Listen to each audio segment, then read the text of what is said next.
and welcome to my Flosstube channel.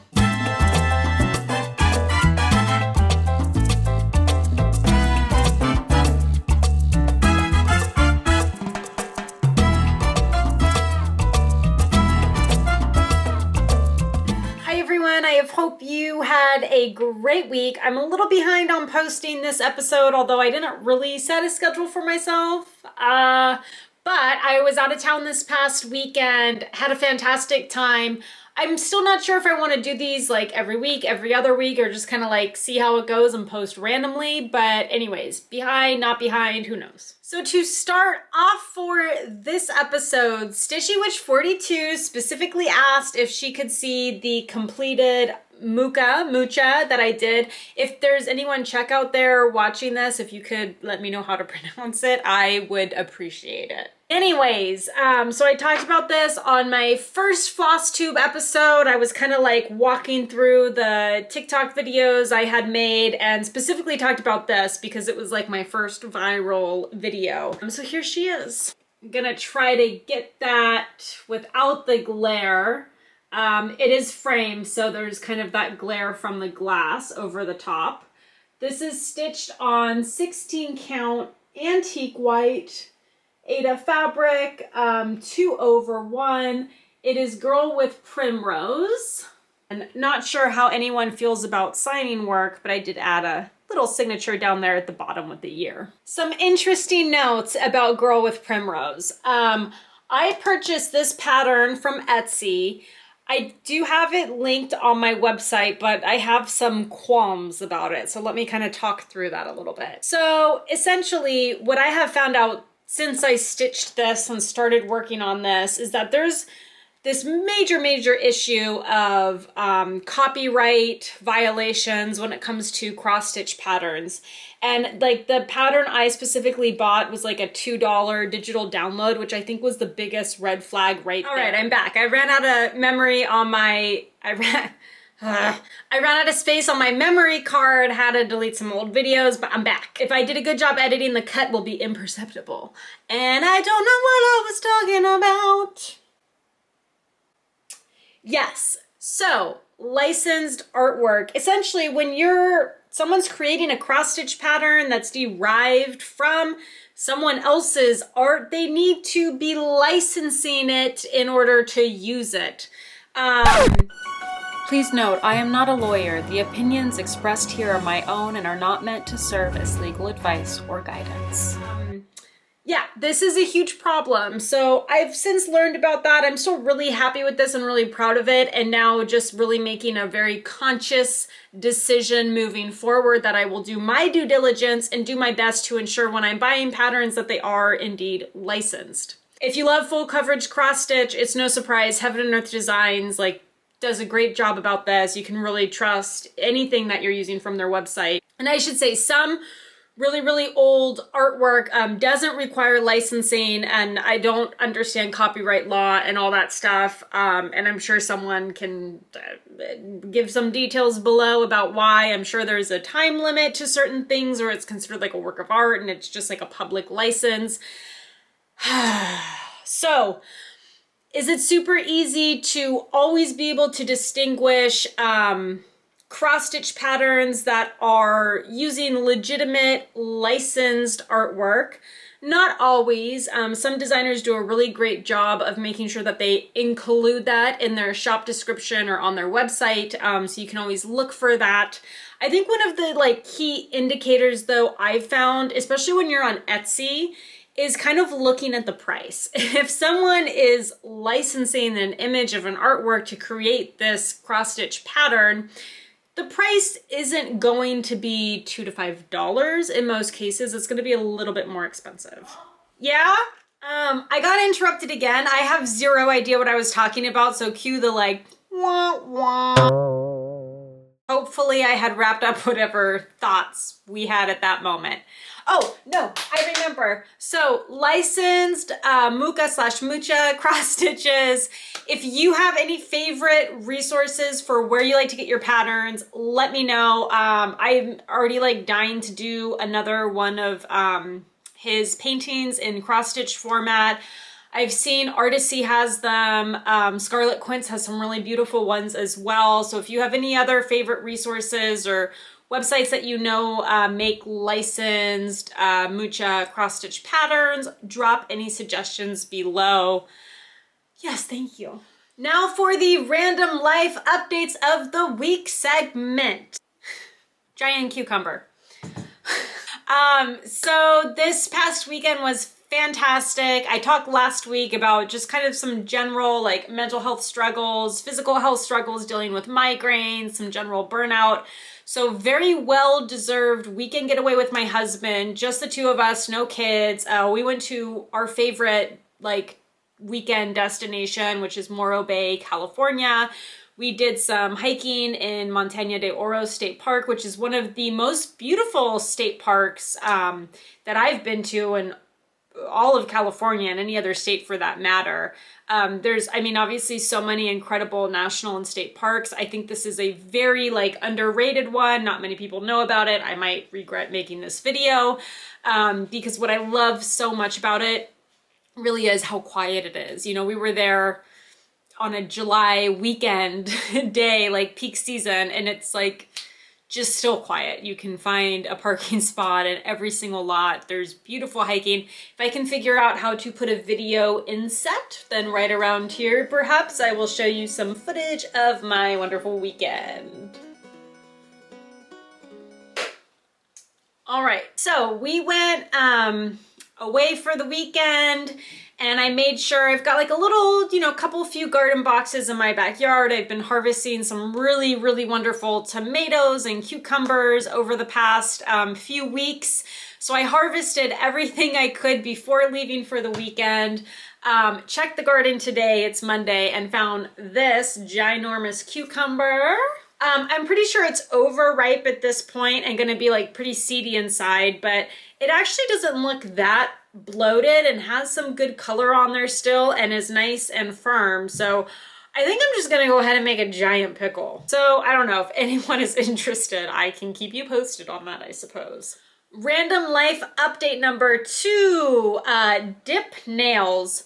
So I have never been one to go to a salon to get my nails done. It's just nothing I do. I have nothing against it. It's just has not been a part of my routine or life up until this point. That being said, during the pandemic, when I started filming a lot of cross-stitch videos, nails kind of like live front and center in that realm, and I definitely started paying more attention to my nails. I've gotten pretty good at like giving myself manicures at home, but I am so rough on my hands that I cannot get a manicure to last more than 2 days without chipping or peeling of some sort. I've tried everything. And I don't know if everyone's gonna hear the banging that is occurring or that was just occurring before I kindly asked my child to stop, but my apologies. Anyways, on one of my live videos, someone commented on my nail polish. They're like, nice manicure. We started talking about manicures, all the issues I have with chipping, peeling, all that. Another follower suggested dip manicures. It's like an acrylic powder. You dip your nails in, whatever. She was saying she goes to a salon to get it done. Again, it's like just not my bag. I found you can get like at-home dip kits. So I watched a bunch of YouTube videos. Thank you, YouTube. I love you so much.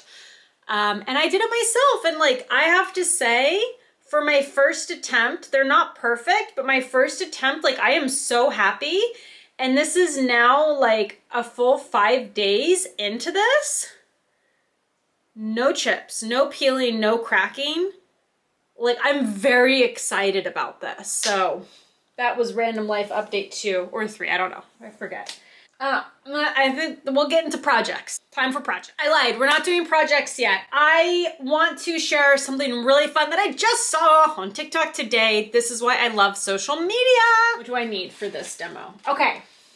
So when I thread my needle for cross stitch using, you know, standard embroidery floss, when I'm working on cross stitch using regular old embroidery floss, I don't use a needle threader. It's just one extra thing that I don't like to do. I am a thread licker, so I just kind of wet the end of the thread with my mouth, and I have no problem threading my needle that way. I use size 28 needles, literally no problem doing it that way. But with plastic canvas, I use these big needles. These are size 16. They've got a nice big eye, and usually using worsted weight yarn, I can get it threaded. I kind of, you know, give it a little lick, give it a little twirl, and can get it through there. What I have a big difficulty threading my needle with though is like this metallic cord. So the end, focus. The end, like this is a super clean cut. It like already is frayed. This, I mean, this stuff is a pain in the ass to work with on a good day, but even like trying to get this embroidery needle threaded with this stuff it's just a pain in the butt. You can't use a needle threader because this stuff is so thick that if you're folding it over, it's not going through the eye of the needle, even these size 16 embroidery needles. I just saw a life hack. Let me share it with you real quick. It was so cool. So I saw this hack using a piece of tape. In the video, she uses packing tape. I only have Scotch tape and it worked fine. Other folks said you can also do this with paper, which like is probably even better, but I'm just gonna show the way I just learned this. So you get a little piece of tape. You're gonna fold it in half. Around like that, so you've got... I messed this up. Oh no. Take two. So you're gonna take your thread, fold your tape in half over it like that. We're going to cut, focus,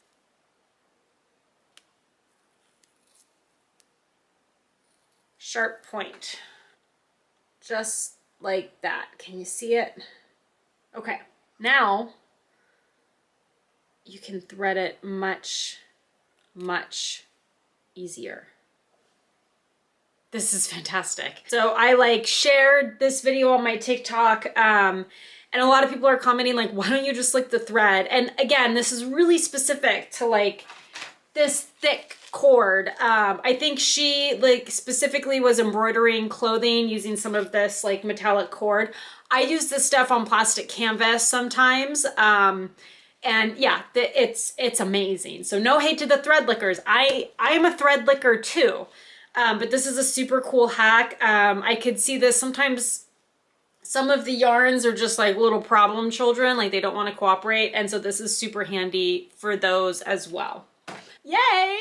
Now we're getting into projects for the week for real. Project number one, this is stitching related, but is not actually cross stitch. But, so a while back I had ice dyed this lovely tote. I also did some fabric when I did that tutorial, but just like picked up a random cotton tote just for fun. And I used my Cricut to add some little embellishment to this. So it says, "Don't talk to me, I'm counting." I use this really cool holographic iron-on material. It's part of the Cricut. It's like their smart iron-on. I'm very new to using a Cricut. They actually sent me one in exchange for a few TikTok videos, so I will be posting a tutorial about how I made this. I think it's really cool. I've just really been using this bag to store my smaller whips anyways, so it was kind of fun to make it a little like unique and specific to me. So that's how it turned out. I don't know, I like it, and it's subtle. Like I think I like the holographic iron-on. It's obviously kind of hard to see on the video, but I like that it's very subtle. It's not like in your face, you know, so I don't know. I'm happy with it. I really liked this ice dyeing technique. I think I will definitely like do another tutorial for it in the future and definitely make it like a YouTube tutorial so it's easy for people to access. It's a lot of fun, really easy, and I really love this like overall effect. So yeah, project number one. All right, where do we go next? I guess let's go to the the big one, the HAED. So again, this is Mini Night Cafe by Leonid Afromov. It's charted by Heaven and Earth Designs. I'm stitching this 1/1 on 28 count even weave. Not a lot of progress on this. Let me raise my chair up. There we go. Not a ton of progress on this week, but let's pull up the stitch count. So where are we? We've got 21,404 stitches completed.